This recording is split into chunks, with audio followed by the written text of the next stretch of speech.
Ok, bienvenidas a todas. Em, Vamos a empezar un poquito más tarde. Gracias por la paciencia, hemos tenido un poquito de problemas con la tecnología. Espero escuchar bien a María Elena y de todas maneras, em, así es, así es. Vamos a seguir con los principios que estábamos leyendo, que estábamos estudiando. eh, Esperando, y una de las cosas que yo me olvidé de mencionar la última vez que nos reunimos, es que todo lo que hacemos obviamente lo hacemos para la gloria de Dios y esperamos que nuestros hijos también puedan verlo en la medida que los educamos y los criamos para la gloria de Dios. Eh, María Elena está en la otra línea, yo soy Joana y tenemos el gusto de estar leyendo un poco los principios. No somos expertas nosotras, esto yo quiero que ustedes lo sepan bien. Si hay sugerencias, preguntas, comentarios, pónganlos en el chat en la medida que vayamos avanzando y nos queda un momentito al final de la conversación, vamos a ir respondiendo las preguntas. Entonces ahora vamos a pasar directamente al principio número 6. María Elena, ¿estás por ahí? Sí.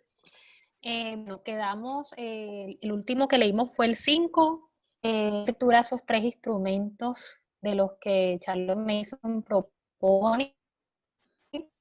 Está en el principio 6, que dice: cuando decimos que la educación es atmósfera, no queremos decir que un niño debiera estar aislado en lo que se denomina un ambiente infantil, especialmente adaptado y preparado para el niño, sino que debiéramos considerar el valor educativo de la atmósfera de su hogar, tanto cuanto a personas y cosas, y que se le debería dejar vivir libremente en sus propias condiciones. Atrofia a los niños reducir su mundo a su nivel.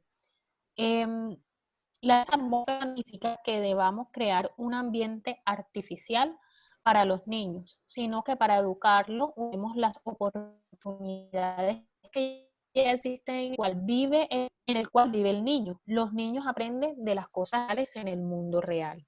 Entonces, yo creo que el lunes pasado hablamos como sin querer, pues tocamos lo que fue la atmósfera, la disciplina, en el punto 5, pero ya sabemos que aquí la parte de la educación es una atmósfera, básicamente que el niño no necesita estar en un salón de clases o no necesita estar en un ambiente de estudiantes o con muchas letras y dibujos, caricaturas para, para los niños.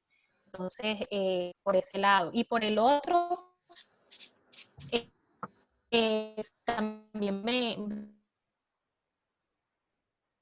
gustaba que vinimos, aprenden, sean circunstancias incómodas o no. O sea, por ejemplo, cuando alguien se enferma, cuando se pasa por alguna situación económica en la casa difícil, todas esas circunstancias son favorables también para la educación del niño.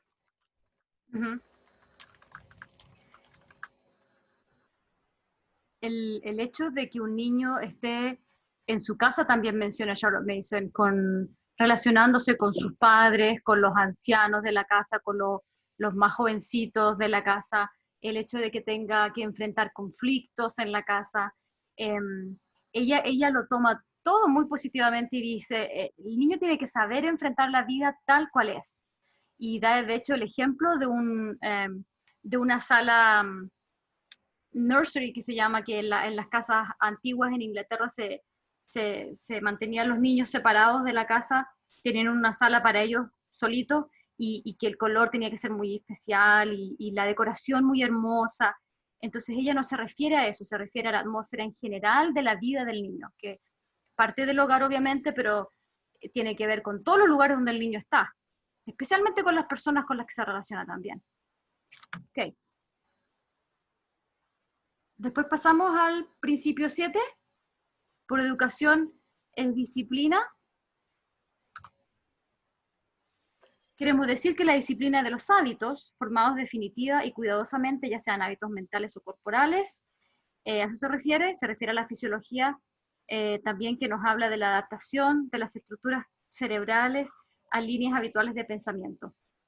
Es la forma en que estamos acostumbrados a actuar. Y dice Charlotte Mason que los hábitos son inevitables, en el sentido de que tenemos la opción nosotros como padres de enseñar, de instruir a nuestros hijos en buenos hábitos, y si no lo hacemos, los hábitos que ellos van a obtener son hábitos malos. O sea, va a haber hábitos, querámoslo o no. Y ella habla entonces de un esfuerzo bien dirigido, es decir, el niño puede aprender sin que se le obligue, pero solo eso depende de que las lecciones estén hechas de la forma correcta. Es decir, ahí empieza ella a mencionar algunos hábitos de esfuerzo que se le enseñen al niño en las clases, por ejemplo, que empiece a narrar, que empiece a leer un libro y que el niño se acostumbre a que después de la lectura siempre va a tener que narrar.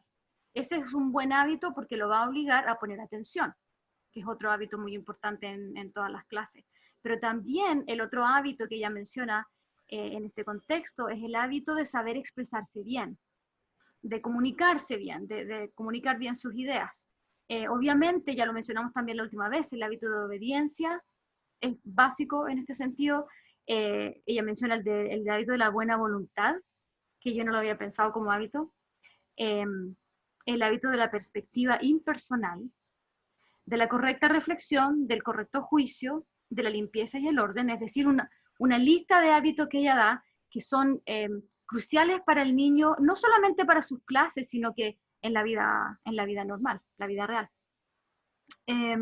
Y ella también se expande en esto y dice que la función principal de la educación es establecer hábitos, que me pareció súper interesante destacar. Por último, ella menciona una cita que alguien dijo, que dice: siembra una acción, cosecha un hábito, siembra un hábito, cosecha un carácter.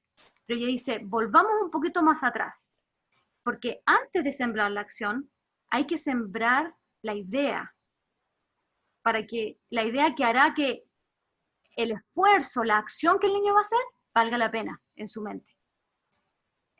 Y ahí es cuando entramos a la dieta diaria de pensamientos sabios que se le entregan al niño en la forma de sus libros, de esas obras literarias que lo van a poner en contacto con las grandes mentes y lo van a hacer conocer y adquirir y apropiarse de esas ideas poderosas que lo van a inspirar a formar estos buenos hábitos y a mantenerlos al fin y al cabo. Eso tengo yo. Sí. Listo. Con el octavo hábito, al decir que la educación es vida, está implícita la necesidad intelectual y moral, así como sustento físico. La mente se alimenta de ideas y por lo tanto los niños tan generoso de estudios. La educación es vida, significa que la educación se aplica al cuerpo, el alma y el espíritu. La mente necesita ideas de todo tipo, por tanto, el currículum del niño debe ser variado, rico e incluir muchas asignaturas.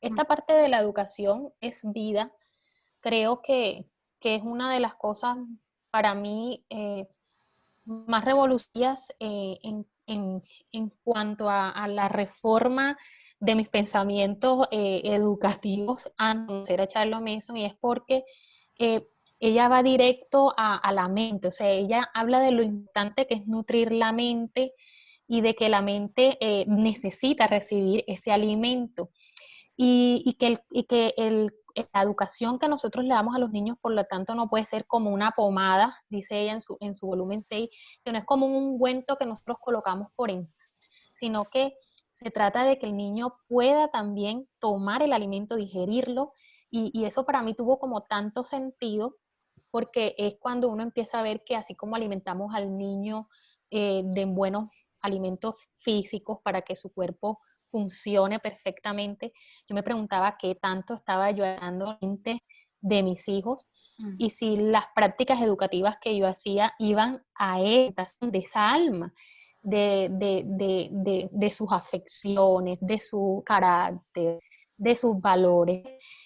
Creo que es un principio bien hermoso porque nos ayuda a mirar el niño no como algo que está diferente a nosotros, sino que es un niño que también necesita ideas y que necesita alimentar esa imaginación y necesita alimentar todo lo que está dentro de su cabecita, pero al mismo tiempo aprendiendo. Entonces, me parece que eso es súper como revolucionario el hecho de nosotros poder ser llamados a darle información a nuestros niños, pero una información que está vestida de hechos, que está vestida de ideas, que está vestida de personajes. Entonces, digamos que siempre relaciono ese principio con el tema de educación es una vida. No sé si tú, Joana, quieras anotar algo. Sí, me gustó mucho lo que dijiste sobre esto del alimento de la mente. Yo tampoco lo había considerado así. De hecho, antes de leer a Charlotte Mason, el concepto de que la mente necesita un alimento, como ella lo llama, tan claramente, no estaba claro. O sea, el hecho de que sí necesita leer, necesita conocimiento intelectual, eso quizás lo entendí. Pero el hecho de que ella decía, la información es como el acerrín, no es algo que alimente la mente. Lo que alimenta la mente son las ideas. Y de repente uno le pasa libros a los niños que no contienen ideas que dan vida, sino libros que solamente le están entreteniendo por el rato, o libros que tienen quizás, no sé, son entretenidos o que son, a veces se obligan los colegios, ¿no es cierto? Nosotros sabemos que los libros de estudio son muy, muy comunes, pero que no entregan esas ideas que cambian la vida. Son una alimentación que ha sido regurgitada, que ha sido diluida, es pura información. Y ella dice, la información es acerrín. No sé si todos me entienden, en Chile el acerrín es el polvito este de la madera. No sé si estamos hablando con tantas personas latinoamericanas, yo no sé si lo logran entender, pero es eso, no sirve para nada. Es como el polvo, es un polvo de madera que no sirve para nada, que no alimenta la mente. Lo otro que me llama la atención en este aspecto de que la educación es vida, ella, Charlotte Mason dice, um, la idea o sea, el objetivo de las ideas que se le entregue al niño a través de esta literatura que él va a estar leyendo es que atraigan al niño a todo lo honesto, a todo lo amable, a todo lo digno de alabanza. Es decir, nosotras cuando escogemos un libro, cuando escogemos una historia, ese va a ser como el rasero, ese va a ser el criterio de selección. ¿De qué manera este libro va a estar influyendo en la mente de mis hijos hacia todo lo honesto, lo amable, lo digno de alabanza? Pero también es una gran responsabilidad para nosotros porque todas las cosas que el niño escucha de nosotros, las palabras, las acciones, hasta las reacciones, los pensamientos, los hábitos, todo va a ir causando un impacto en el niño. Entonces, ahí uno queda con un peso bien grande. ¿Qué más en cuanto a esto? Dice también Y ella, algo que tú dices también, uh-huh, disculpa, Joana, que te interrumpa, parece que te no, llega tarde cuando hablo, pero quería este, aprovechar cuando hablaste de las ideas, que algo que también a veces uno solamente cree que las ideas a las que se refería Charlotte Mason era solamente en libros, pero ella también hablaba de esas ideas que están en el ambiente. uh-huh, Y es una cosa que por lo menos en estos días estaba leyendo la última parte del volumen uno y a mí me encantó porque ella habla mucho de cómo con nuestra propia vida cristiana y con esa actitudes en nuestra vida cristiana, nosotros podemos ir sembrando ideas de adorar a ese Dios, de obedecer a ese Dios, solamente con nuestra propia vida cristiana. Y meditaba mucho en mi vida cristiana y cómo se podía ver, o sea, cómo de pronto mis hijos la veían y qué ideas podían ellos agarrar de ahí, que si ellos realmente podían ver una fe genuina. Entonces, es algo bien hermoso cuando nosotros estamos contemplando que el niño capta ideas de todas partes y que definitivamente em, es una educación completa, por decirlo de punto de vista. Y en ese mismo sentido, a mí me llamó mucho la atención lo que Charlotte Mason dice, nuestro rol como educadores es darle al niño ideas en abundancia y con variedad. Esos dos puntos son importantes. Muchas ideas muy variadas. Y él va a tomar lo que necesite, es decir, no es responsabilidad nuestra convencer al niño, adoctrinar al niño en alguna cosa, ya sea tanto en nuestra fe o en valores o en perspectivas de mundo. No es nuestro rol convencerlo, simplemente como tú dices, vivir, modelar, practicar lo que creemos, y esas ideas de esa manera van a impactar al niño y él tomará lo que le sirve y lo que no lo va a dejar, quizás lo recoge cuando sea adulto, pero no es responsabilidad nuestra como padres obligarlo, presionarlo a que el niño adquiera ciertas ideas. Y dice, ahí nosotros corremos el riesgo, sí, es verdad, es un riesgo, corremos el riesgo, pero tenemos que entregarle las ideas al niño. Después dice ella, por eso es importante presentar las ideas al niño en este colchón que son, por ejemplo, las novelas, los poemas, los libros de historia escritos con poder literario. ¿Por qué? Porque si el niño recibe las ideas directamente de la vida real, a veces tan chocante que resultan un trauma, pero a través de una historia, en una novela, en un poema, el niño puede asimilar esa idea de forma mucho más natural y más orgánica. Y también puede ser que le impacte más profundamente también en el sentido de que escoja eh, hacer algo en función de esa idea o ignorarla. Lo último, dice ella, hay que evitar presentar opiniones. Más bien, lo que ella propone es que presentemos ideas todo el tiempo y ella también dice entre los adultos pasa, no solamente entre los educadores y los niños, sino que entre adultos a veces somos muy buenos para compartir nuestra opinión, pero no compartimos ideas. Entonces ella dice, compartamos las ideas mejor. Eso. Y por eso, bueno, obviamente volvemos un poco a la lectura copiosa y variada, y al pensamiento humano expresado en el arte. Entonces, que es como el pan de vida, dice ella, y que se le debe dar al niño en grandes porciones y regularmente. Es lo que me queda más claro de esa parte de la educación es vida. O sea, es tan vital, es como el alimento para nuestros cuerpos, es tan vital que tiene que ser todos los días, el alimento tiene que estar presente.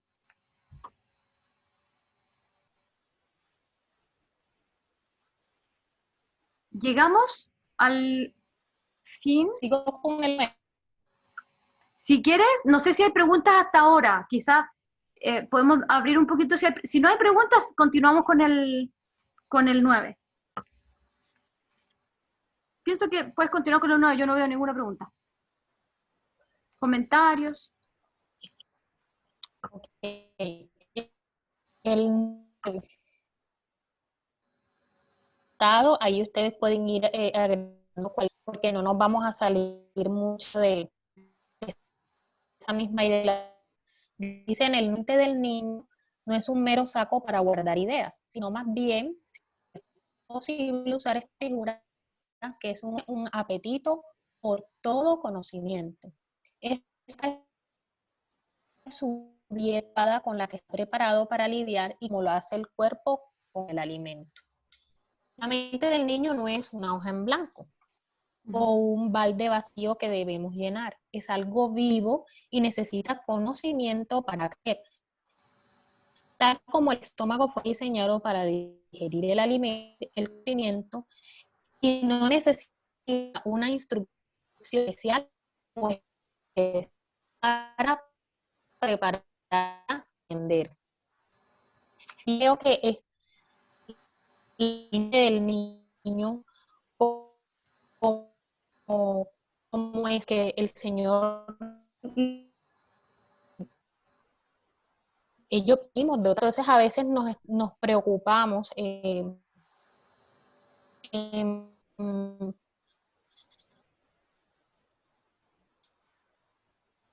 ella lo fortalecer por manera fraccionada las capacidades del niño.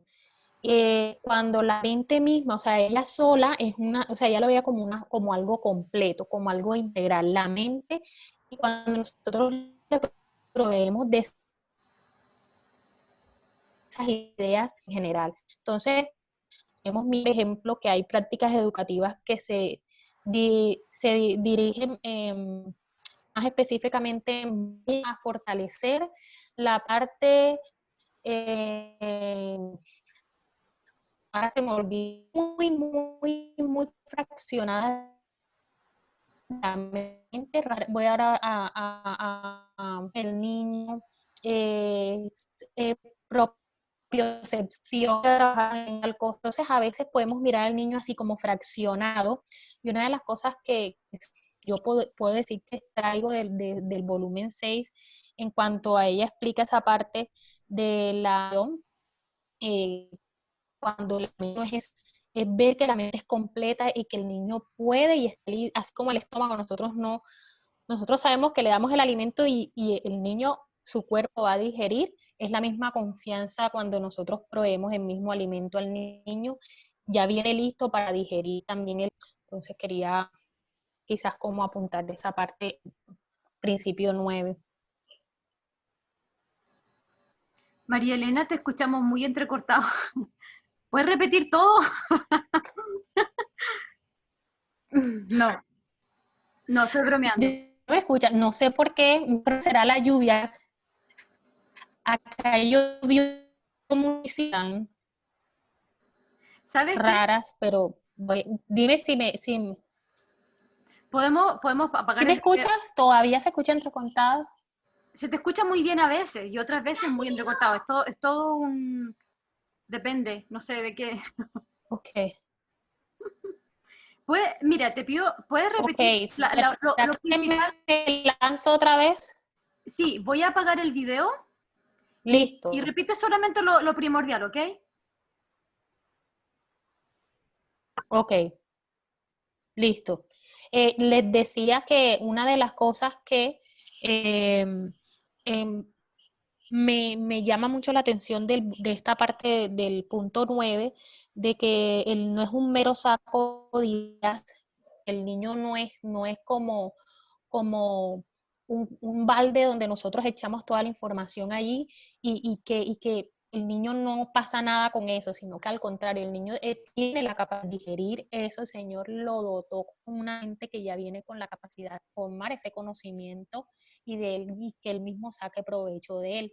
Y hablaba también de que cuando en el volumen esta parte de la mente, que Charles Mason siempre nos menciona que no está de facto acomodada, y como a veces concebimos esa educación como una acción, como fortalecer el niño mentales por separado, como que hoy voy a fortalecer la propiocepción, hoy voy a fortalecer la comunicación abstracta, el razonamiento, y olvidamos que es un conjunto, es un organismo completo que asimila al completo el conocimiento, y que eso también puede, en cierta manera, distraer nuestra práctica en estar reforzando algo de la mente cuando la mente ya viene lista y son las ideas. Eso es lo que básicamente estaba compartiéndoles. No sé si ya me escuchan bien. Te escuchamos muy bien, María Elena. Yo también apagué mi video para no obstaculizar, así que súper. Ah, bueno, entonces, ok.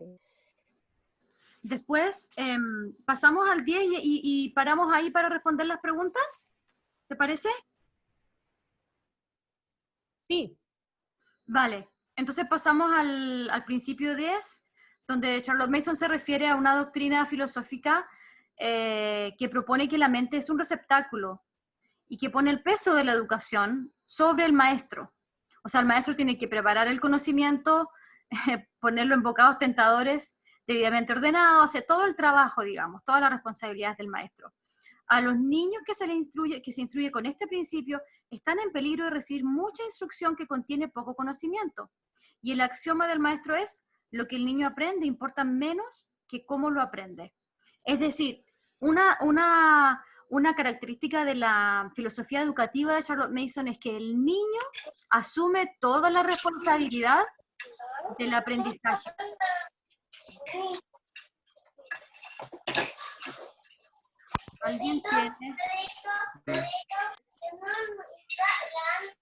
¿Alguien tiene su micrófono prendido?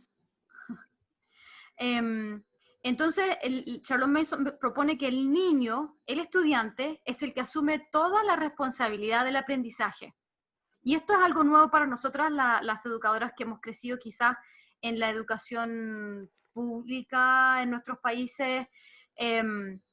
Nosotros fuimos a la escuela sabiendo que el maestro era la persona que sabía todo, el experto en todas las materias, y obviamente el trabajo que uno tenía que hacer era menor, de alguna manera.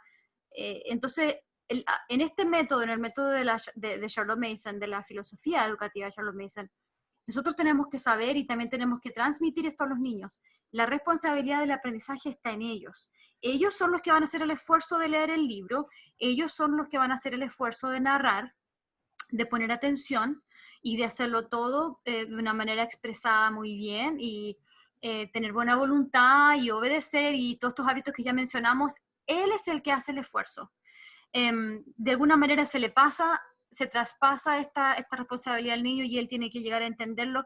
Y eso en sí es un motivador muy grande para los niños que no han sido muy dañados por el sistema, un motivador muy grande de llegar a amar el aprendizaje, de llegar a amar el conocimiento, solamente porque es algo que se debe amar, no porque haya premios de por medio o porque haya la alabanza de los padres de por medio, porque haya amenazas de por medio, nada de ese tipo, sino que el niño hace todas estas cosas, el niño hace todas sus actividades, hace todo su esfuerzo escolar, porque él ama el conocimiento. Eso es lo que Charlotte Mason quiere llegar, a eso quiere llegar. De acuerdo. Total, de acuerdo. A veces nos gusta como creer que hay un apetito original en el niño por el conocimiento. Y creemos que el niño necesita, como lo que tú decías, una motivación extra, como muchas arandelas para que el niño aprenda. Pero algo de lo que pienso que a veces fallamos más bien es que no le ponemos los libros correctos o no, sí, no tenemos esos libros llenos de ideas que estimulan esa curiosidad y por lo tanto el apetito con los que ellos vienen ya naturalmente. Exactamente. Mira, pienso que podríamos cerrar con el principio 11 porque es como una conclusión muy, muy ad hoc sobre lo que estamos leyendo. Dice, ¿quieres seguir, María Elena? ¿Terminamos con el 11? ¿Cerramos con ese? Listo, tú leíste el 10, ¿verdad? Exacto, sí. O estamos hablando... Ok, bueno, el 11 dice, pero nosotros creyendo que el niño normal tiene capacidades mentales que lo capacitan para lidiar con todo el conocimiento apropiado para él, le otorga respeto y generoso, poniendo cuidado de que todo el conocimiento sea vital, es decir, que los hechos no se presentan sin las ideas que le dan su sustento. A partir de esta concepción surge, bueno, un principio que estaríamos para la próxima oportunidad. Exacto. Entonces, aquí habla de currículo, lo que tú decías. En cambio, creemos que la mente de los niños es capaz de digerir conocimiento, por lo tanto, ofrecemos un rico y generoso currículo. Y es tan clave eso porque de pronto a veces el niño lo que necesita son más puntos de curiosidad. Por ejemplo, a veces yo lo he visto en mi hijo de 10 añitos, uno está leyendo la historia de Inglaterra, cierto acontecimiento, y él escucha sobre el rey de Francia o escucha sobre alguna otra cosa, y de ahí tantos intereses y así pasan con todas las lecturas. Entonces, si nosotros no ponemos a disposición ese currículo tan generoso, ese festín de ideas, ese festín de variedad, entonces ellos no tienen esa fuente de donde querer más, porque es como que el apetito se incrementa y se mantiene. Exactamente, y un poco... Entonces, creo que... Sí, continúa, Joana, está bien. Que es como volver un poco a lo que mencionamos antes, donde dice ella que es vital que los hechos se presenten con las ideas que les dan su sustento. Es decir, la información por sí sola, como decía ella, no tiene ningún valor. Lo que tiene valor son las ideas. Entonces, ahí es cuando empezamos a dilucidar qué tipo de libro es el que prefieren nuestros niños.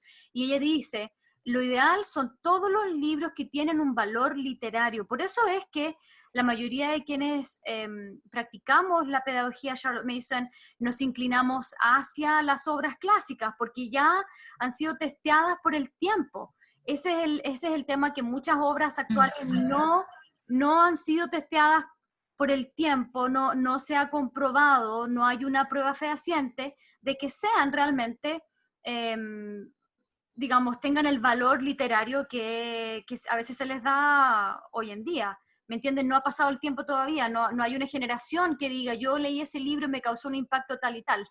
Falta eso. Por eso es que Charlotte Mason abogaba mucho por las tradiciones, por reconocer y valorar todas las tradiciones de nuestros países y estudiar, por ejemplo, las obras clásicas, no solo de nuestros países, sino las de renombre mundial. Entonces, partiendo de eso, pasando por la música, los compositores de antaño, las tradiciones orales o la música de folclórica, la música tradicional, la poesía, todo al final está medido con ese rasero, digamos.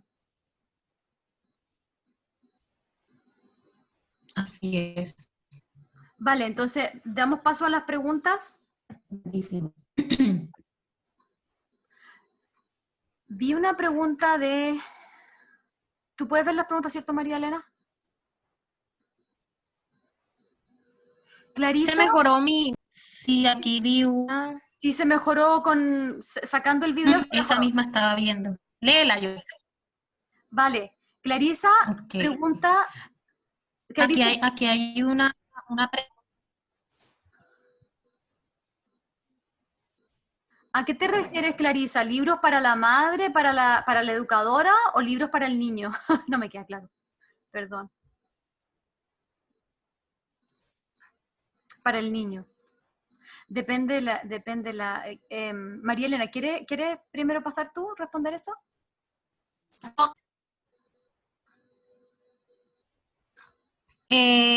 Bueno, es libros o materiales de literatura cuando uno va a método, si es para niños, unas características que en cuanto a lo que son libros vivientes o libros vivos, pero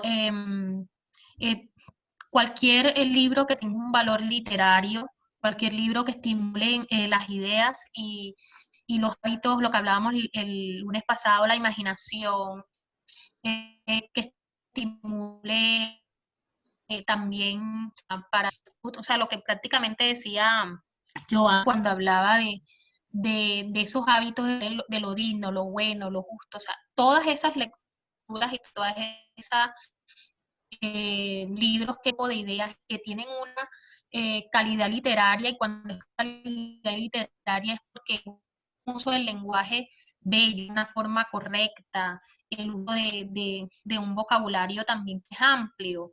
Todas esas cosas hacen pueden ser como esos puntos de identificación para un libro vivo. exactamente. que es mismas características, o sea, son las características generales de los libros.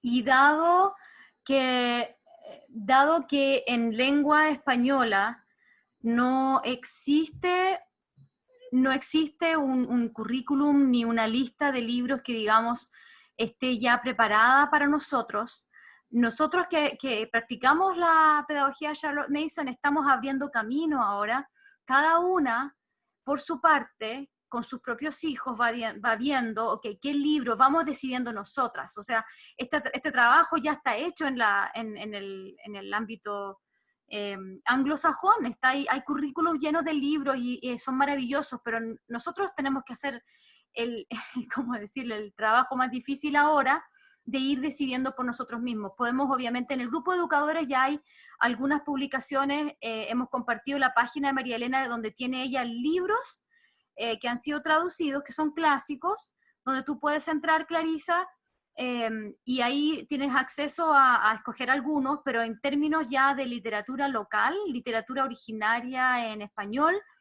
vamos a tener que hacer cada una de nosotras un poco de trabajo y quizás podemos ir compartiendo obviamente en el grupo de educadores qué libros están leyendo los niños de 10 años en español. Quizás podemos crear una publicación sobre ese tema para que sepas más o menos, pero sí tenemos que saber que va a ser una tarea propia, va a ser una tarea de los educadores de ir decidiendo por sí mismos qué ideas son las que nuestros hijos conozcan, con qué ideas queremos familiarizarlos. Si tú, por ejemplo, eres cristiana, obviamente vas a tener ese filtro, ¿no es cierto?, de decir, hay algunas cosas que yo quiero que mis hijos lean, otras cosas no quiero que lean.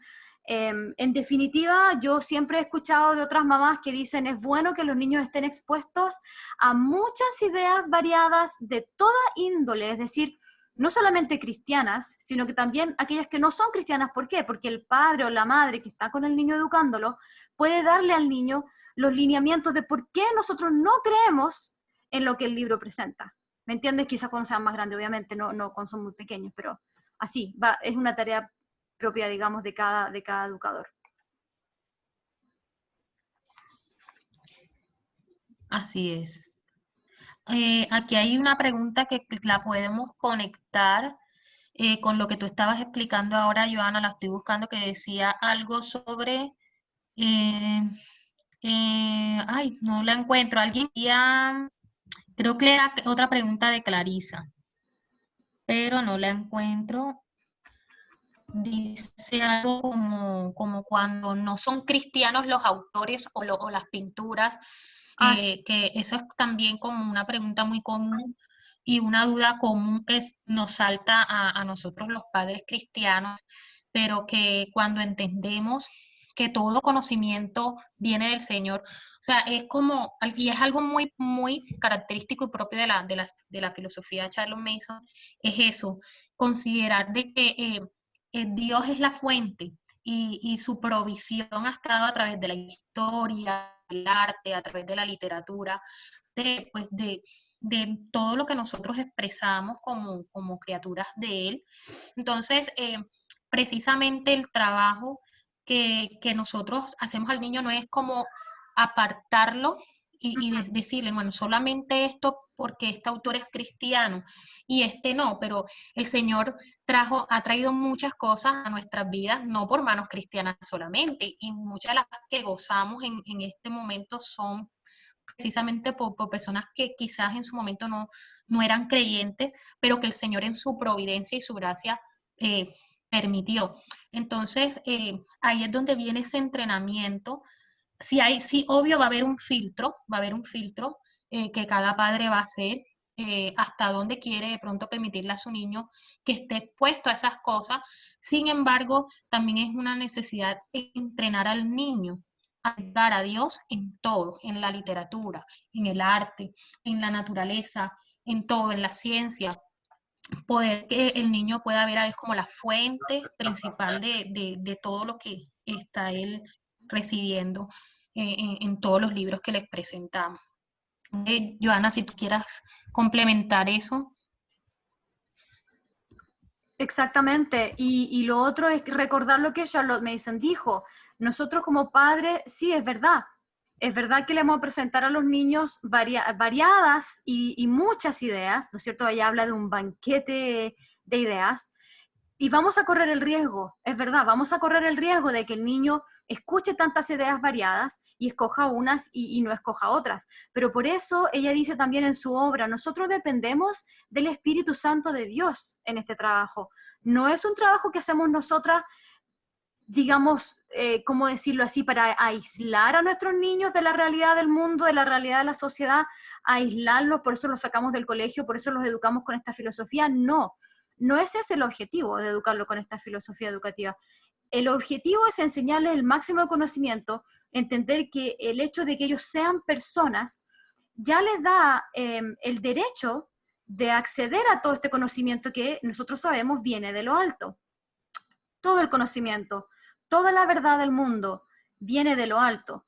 Entonces, sabiendo eso, no tememos, como dice Daniela, podemos añadir que toda la verdad es de Dios, entonces no tememos, y como dependemos completamente de Dios y estamos en oración constantemente, entonces le entregamos nuestros hijos y su educación al Señor, y Él hará. Dice la palabra, dice, instruye al niño en su camino y aunque fuera viejo no se apartará de él.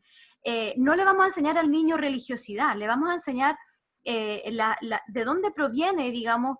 O sea, si al final nos medimos por las ideas, no debemos tener miedo, porque las ideas obviamente producen acciones, pero si todo lo entregamos a las manos de Sí. Dios, entonces Él va a dar el fruto que está en su gran voluntad. Pasando rápidamente, nos queda poco tiempo, dice, ¿cuál sería el consejo, bien relacionado con lo que acabamos de hablar, cuál sería el consejo para, como padres, sembrar las ideas sin la presión con la que generalmente actuamos, generalmente en el tema de nuestra fe? O sea, acabo de responder, si nosotros tenemos una relación viviente, una relación viviente con el Dios viviente, entonces los niños van a saber que nuestra fe y que todo lo que nosotros les comunicamos proviene del amor de Dios. Los niños no necesitan rebelarse contra un padre que los ama. Los niños se rebelan en general contra el padre que, bueno, ha notado algún tipo de rechazo, o si no, hay algún tipo como de una sofocación en la vida. Al darle muchas ideas al niño, no lo estamos sofocando, al contrario, lo estamos alimentando con un banquete de ideas y el niño toma y deja lo que él quiere. O sea, hay una libertad, pero increíble, que solamente obviamente viene de Dios y que Dios mismo puede honrar, obviamente, con buenos resultados, ¿no? Pues lo dejamos en las manos de Dios. Así es. Y también que lo que yo comentaba de pronto, no sé si me habían escuchado, como antes se escuchaba como entrecortado, yo mencionaba el tema de la atmósfera. Y la fe también es algo que se las transmitimos a nuestros niños a través de esa atmósfera de ideas que, como también decía Joana, que ellos ven en nuestra vida, no necesariamente... alguien tiene como el micrófono encendido y que no necesariamente tenemos como que estar día y noche adoctrinando al niño, y eso es algo que he aprendido mucho incluso de esta parte del volumen 1 que yo les comentaba que leía, que al final ella habla de saber callar y de saber dejar que el Espíritu Santo también haga lo que tiene que hacer en la vida de nuestros hijos.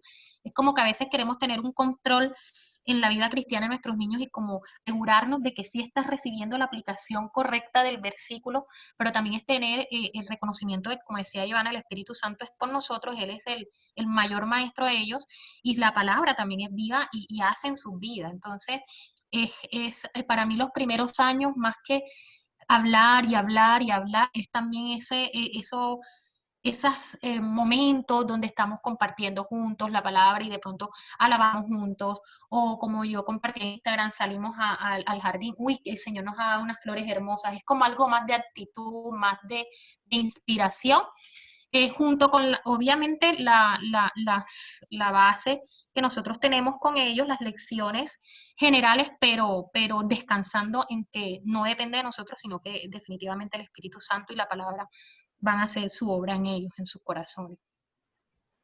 Y mira, en función, en conjunto, juntamente con esa pregunta, con esa respuesta que has dado tú, María Elena, también Tatiana pregunta en el principio 10, es el 11, dice, es el principio 11, dice que las verdades no se presentan sin el acompañamiento de las ideas formativas. ¿Cuáles serían las verdades? Pregunta ella.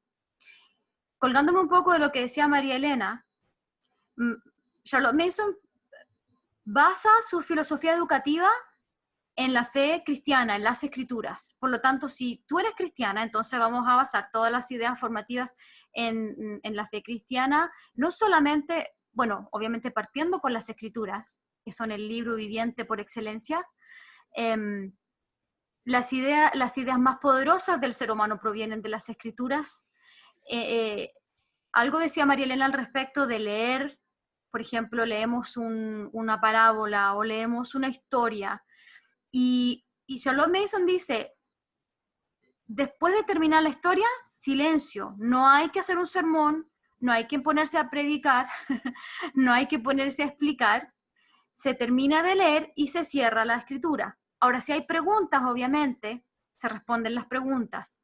Si hay que narrar, si es un niño muy pequeño, no se le pide narrar, a los menores de 6 años no se les pide narrar, solamente se cierra, ¿no es cierto?, las escrituras. El niño puede estar observando una bella obra de arte, por ejemplo, que represente la historia, y listo, se terminó la historia. Pero si el niño es mayor de 6 años, entonces se le pide que narre, y ya se termina. Si hay preguntas, obviamente, como dije, se responden.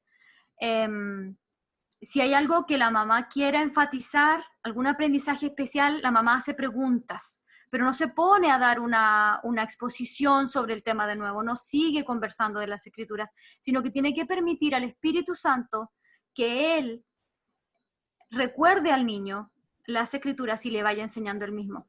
Eso es vital. Y después, obviamente, hay otras verdades, otras ideas que están presentes en los clásicos. Quizás podemos hacer una conversación otro día sobre ese tema porque es un poco más profundo, pero ahí como cristianas nosotros tenemos el discernimiento de Dios, por eso estamos confiando en la oración, estamos dependiendo del Espíritu Santo para que Él nos vaya dirigiendo.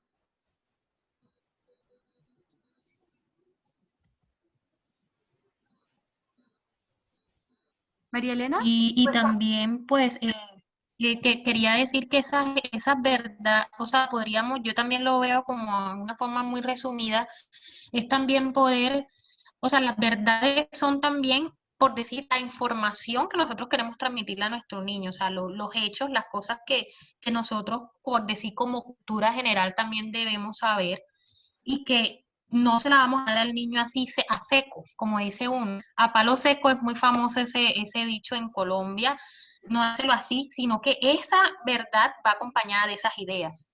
Entonces el niño recibe un alimento completo, recibe la información que necesita saber como parte de su educación académica, sino que en el niño recibe una idea que va ahí integrada con eso, y que a la vez le brinda formación de carácter, imaginación, curiosidad, etc.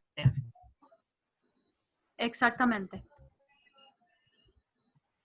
¿Sí me escuché? Sí, me escucho mejor. ¿Quieres darle con la siguiente pregunta? Andrea, ¿Cuál tienes Andrea, allí? Yo tengo aquí. Andrea Mena tiene una pregunta ahí, no sé si la alcanzas a ver.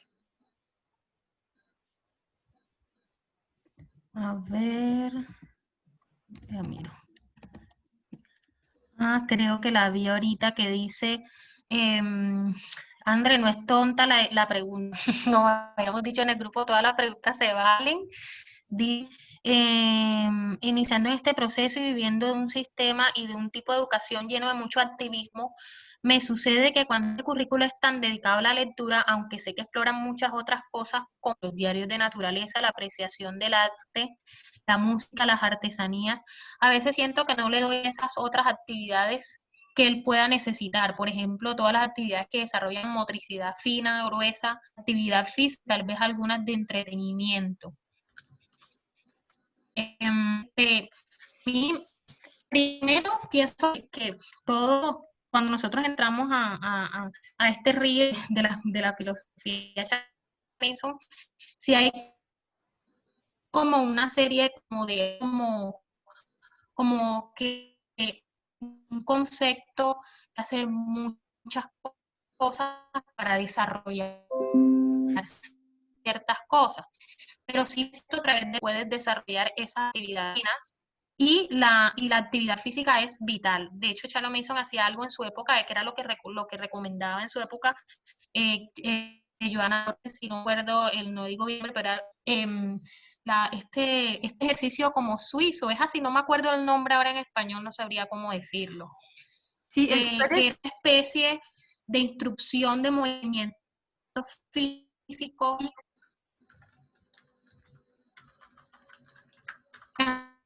Ajá. Y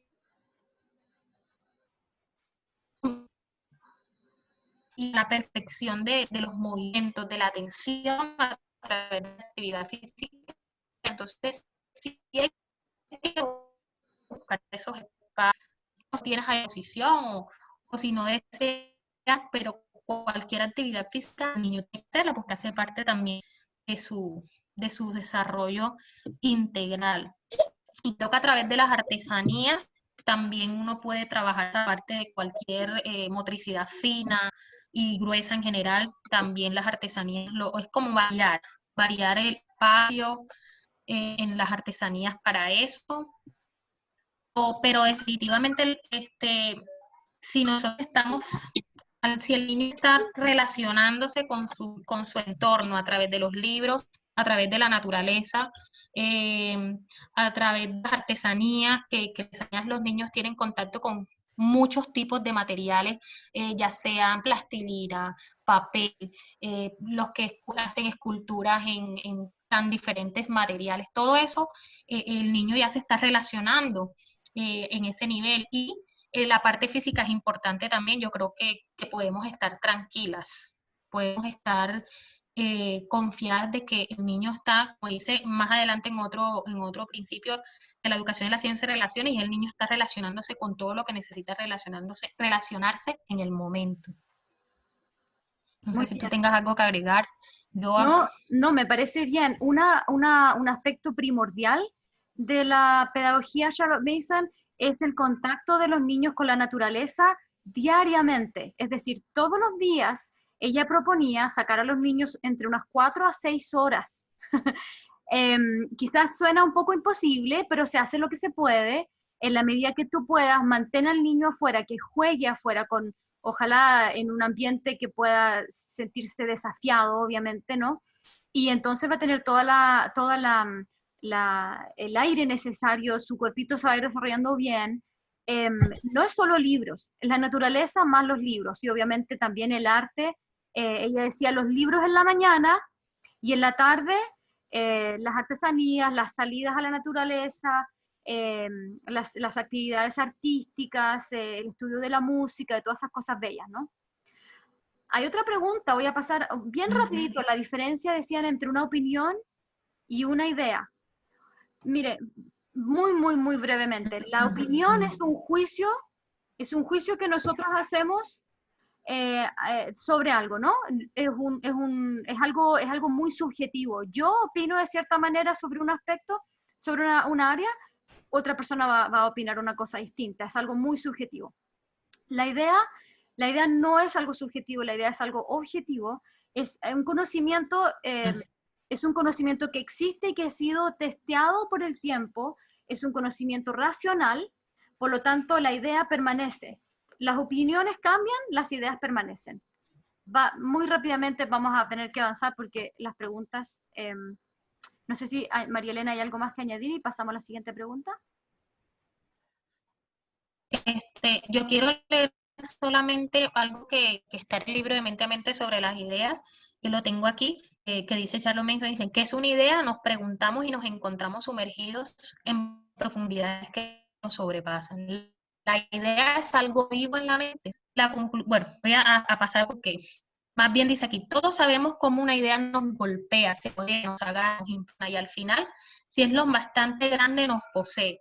En una palabra, la idea, o sea, enciende la mente. Las ideas no son, como decir, Joana, es algo muy general que genera un impacto en la mente, en el espíritu, o sea, que nos genera impacto y eso forma. Esas son y que se pueden, las podemos traducir a ideas de mucho tipo, de acuerdo al libro que el niño lea o la literatura. Como por ejemplo, cuando nosotros leemos a Charles Mason, está tan lleno de ideas que la acción se abre a nuestra vista con un panorama totalmente diferente y nos gusta, seguimos leyendo y profundizando. No sé si tiene sentido esa parte de la idea. Sí, muy bien, excelente, súper bien. Tatiana, yo por lo menos conozco a varios jovencitos que han sido educados con la filosofía de Charles Mason aquí en Estados Unidos. No sé si allá en los países de ustedes tienen la experiencia, pero aquí ya hay muchos niños que se han graduado. Desiree, concuerdo absolutamente contigo. Sí, en Versailles hay muchos. Sí, muchos. Y terminamos ahora porque ya se va a cortar la llamada. Muchas gracias a todos. No sé, María Elena, si hay algo más que quisieras añadir. No, listo, contenta y bueno, espero que se haya escuchado lo mayor, lo mayor que haya dicho, que sé que tuve muchos inconvenientes al principio. Gracias a todas y como les dije por el grupo de educadores, allí nos comparten si hay alguna pregunta que se quedó en el tintero o comentarios, todo lo que sirva para edificación, ¿no? Hasta el próximo lunes entonces. Listo, hasta el próximo lunes.